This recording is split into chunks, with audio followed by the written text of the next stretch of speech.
رب اشرح لي صدري ويسر لي امري واحلل عقدة من لساني يفقهوا قولي.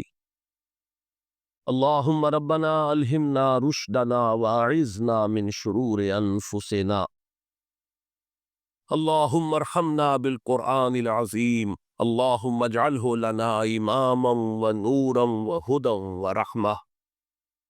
اللهم ذكرنا منه ما نسينا وعلمنا منه ما جهلنا وارزقنا تلاوته آناء الليل وآناء النهار واجعله لنا حجة یا رب العالمین آمین.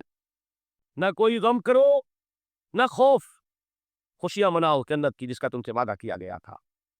اللہ کی ربوبیت پر اطمینان جب انسان کو ہو جاتا، میرا رب اللہ ہے، ربی اللہ، انسان کے لیے نہ کوئی کھٹکا، نہ کوئی خطرہ، نہ کوئی خوف، نہ کوئی حدود.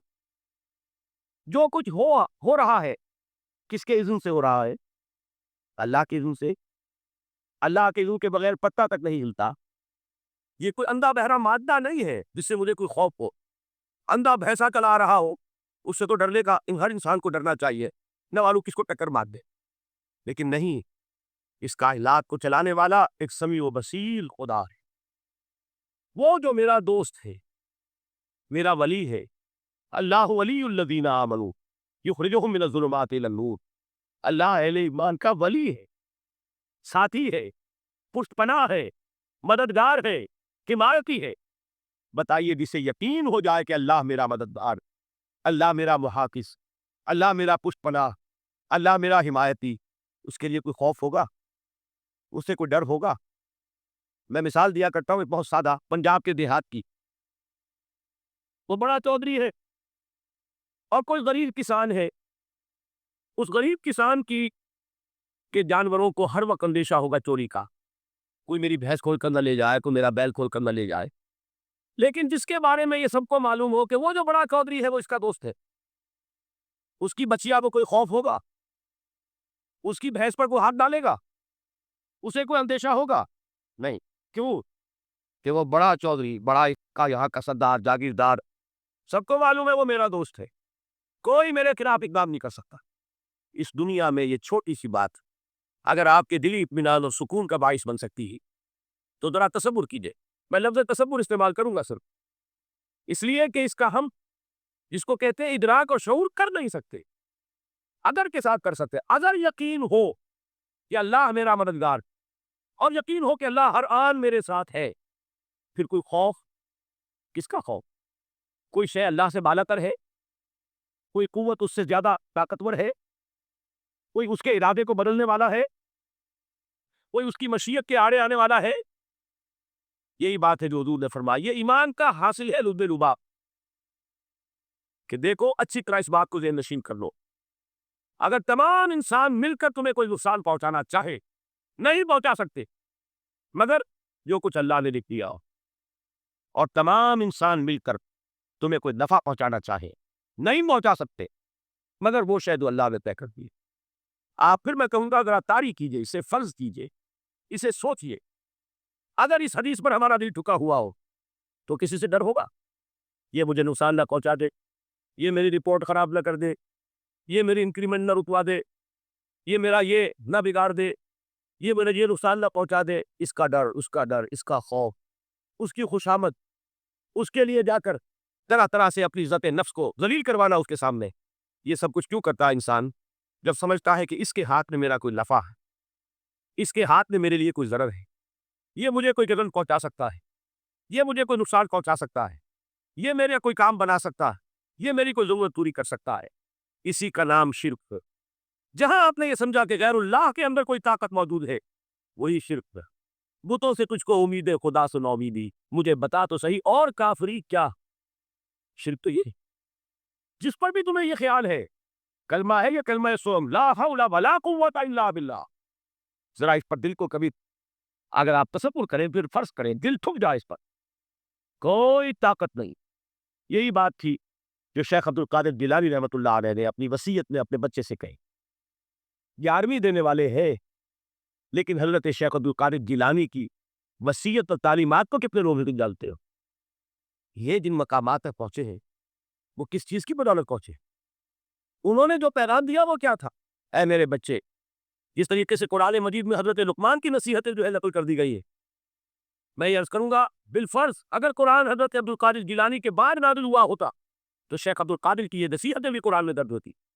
اتنی اونچی نصیحتیں ہیں. اے میرے بچے، اس حقیقت کو ذہن نشین کر لے، لا فاعل فی الحقیقت ولا مؤثر الا اللہ. اس کائنات میں نہ کوئی فاعل حقیقی ہے نہ مؤثر حقیقی ہے سوائے اللہ. کسی شے میں کوئی تاثیر نہیں اگر اللہ نہ چاہے. آگ جلا نہیں سکتی اگر اللہ نہ چاہے. پانی ڈبو نہیں سکتا اگر اللہ نہ چاہے. زہر ہلاک نہیں کر سکتا اگر اللہ نہ چاہے. کوئی کس فائدہ نہیں پہنچا سکتی اگر اللہ نہ چاہے. تو در در پہ کیوں سر جھکاتے ہو؟ در در پر کیوں جبیں سائی کرتے ہو؟ سب کے سامنے کیوں ہاتھ پھیلاتے ہو؟ ایک اللہ سے مانگے، ایک اللہ کے سامنے زمین پر اپنی جبین رکھو. لا فاعل فی الحقیقت ولا مؤثر الا اللہ. نظر آتا ہے کہ پانی پیاس بجھا دیتا ہے. پیاس بجھانے کی صلاحیت پانی میں نہیں ہے، اللہ کے اذن سے. کھانا بھوک مٹا دیتا ہے، بھوک مٹانے کی صلاحیت کھانے میں نہیں ہے، اذن رب میں. دیکھیے یہی یقین تھا. حضرت موسیٰ علیہ السلام کا واقعہ یاد کیجیے. سامنے سمندر آ گیا، قوم دیکھتی ہے پیچھے کہ گرد و غبار کا طوفان ہے. معلوم ہوا کہ فرعون اپنے لشکر سمیت آ گیا. لشکر جب چلتا تھا تیز رفتاری کے ساتھ تو گرد و غبار کا جو طوفان اٹھتا تھا اس کا تصور کیا، اور لمحہ بلمحہ وہ قریب آ رہا ہے. پوری قوم میں کیا کہا؟ اے موسیٰ انا لمدرکون، اے موسیٰ ہم کو پکڑ ہے. قرآن مجید نے تو یہاں وہ باتیں نہیں لکھی ہے، لیکن تورات میں یہ درج ہے کہ بنی اسرائیل جھگڑنے لگے، دست و گریبان ہو گئے موسیٰ کے ساتھ. موسیٰ میں یہاں فرمایا لا کر، اس سے تو وہی بہتر. وہاں کھانے کو ملتا تھا، زندگی تو تھی، بیدار ہم کر رہے تھے، موت تو نہیں تھی. اب جو کچھ ہوگا اس کا تصور کرو، جس طریقے سے ہمارے ٹکڑے اڑائے جائیں گے. تو لڑ رہے ہیں حضرت موسیٰ علیہ السلام. یہ تورات کی تفصیل ہے. قرآن میں صرف اتنا آیا ہے، پریشان ہو کر انہوں نے کہا انا لمدرکون، موسیٰ کو پکڑے گئے. اس وقت موسیٰ کا جواب کیا ہے؟ کلا ان معی ربی سیہدین. نہیں، میرے ساتھ میرا رب ہے، وہ راستہ دے گا. بتائیے کہاں راستہ نظر آ رہا ہے؟ یہ ہے ایمان بالغیب. راستہ نظر نہ آئے تب اللہ پر یقین ایمان ہے. جیب میں پیسے ہو تب دل کو اطمینان ہے. تو ایمان کس پر ہوا؟ پیسے پر، اللہ پر نہیں. جب وسائل و ذرائع نہ ہو اور پھر یقین ہو کہ اللہ مسبب الاسباب ہے، وہ اسباب کا پابند نہیں ہے، وہ اسباب کا محتاج نہیں ہے، اسباب اس کے محتاج ہے. اگر یہ یقین ہے تو اللہ پر ایمان ہے. یہ نہیں ہے تو تمہارا ایمان اسباب پر ہے، وسائل پر ہے، ذرائع پر ہے، مادیات پر ہے، اللہ پر نہیں. اس وقت کہاں راستہ تھا؟ راستہ تھا سمندر ہے اور ادھر سے لشکر آ گیا ہے. کلا ان معی ربی سیہدین.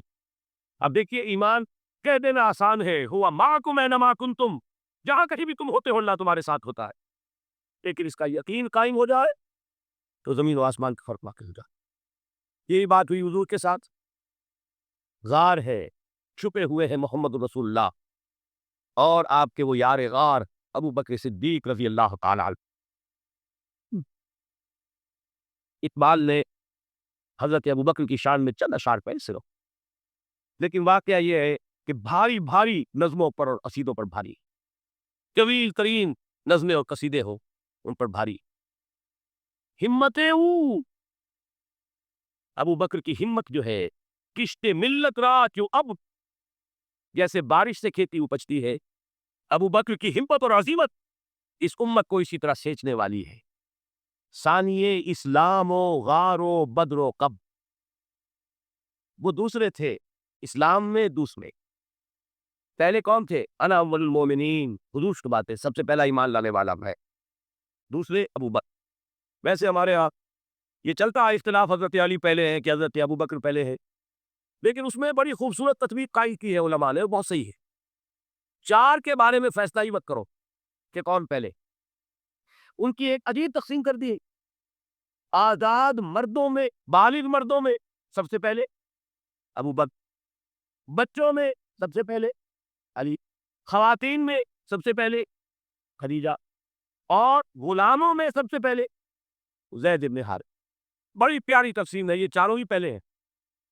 ہر ایک کے لیے ولیت ہے اور واقعہ یہ ہے کہ اگر زمانی اعتبار سے قائم ہوگا تو پہلے خدیجۃ الکبریٰ آئیں گی رضی اللہ تعالیٰ۔ کسی اور سے بات کرنے کی نوبت بعد میں آ سکتی ہے، پہلے تو اہلیہ محترمہ سے بات ہوئی، آتے ہی پہلی وحی ہوئی ہے، ابھی تبلیغ کا حکم نہیں تھا۔ کس کو بتایا واقعہ؟ ابھی اپنی نبوت کی تبلیغ کا تو حکم ہی نہیں آیا، واقعہ کس کا ہے؟ وہ خدیجہ کا ہے۔ جب کہا ہے کہ خشیت علی نفسی، مجھے اپنی جان کا اندیشہ ہے، تو کیا جواب دیا خدیجہ نے رضی اللہ تعالی عنہا؟ وہ صدیقۃ الکبریٰ ہے۔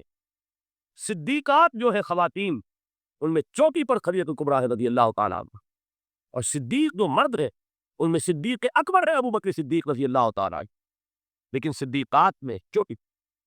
جب حضور نے فرمایا خشیت علی نفسی، کیا فرمایا، کیا عرض کیا، کیسے تسلی دی؟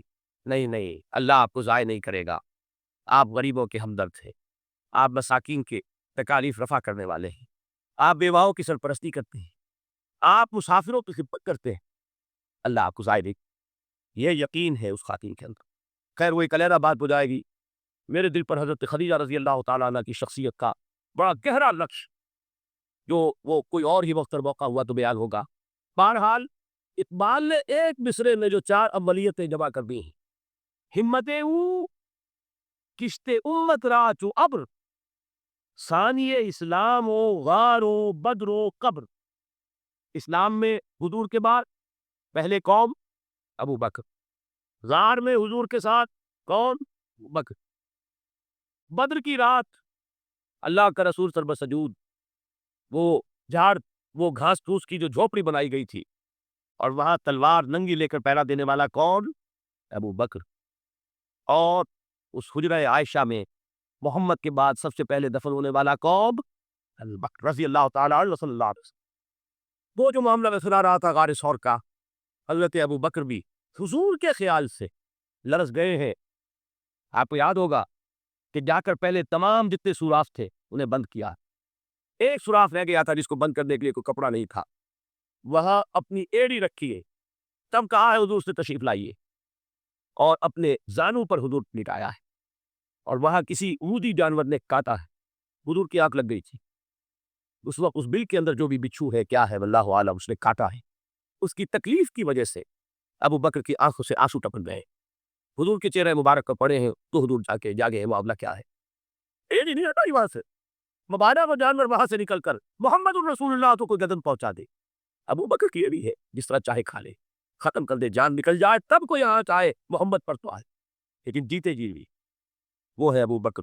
حضور کے خیال سے اس وقت حضور نے پھر اپنا لعاب دہن لگایا ہے، اور اس سے پھر آپ کی تکلیف ختم ہوئی۔ جیسے خیبر میں حضرت علی کی آنکھ دکھ رہی تھی، اس کو جو شفا حاصل ہوئی وہ بھی حضور کے لعاب دہن سے ہوئی۔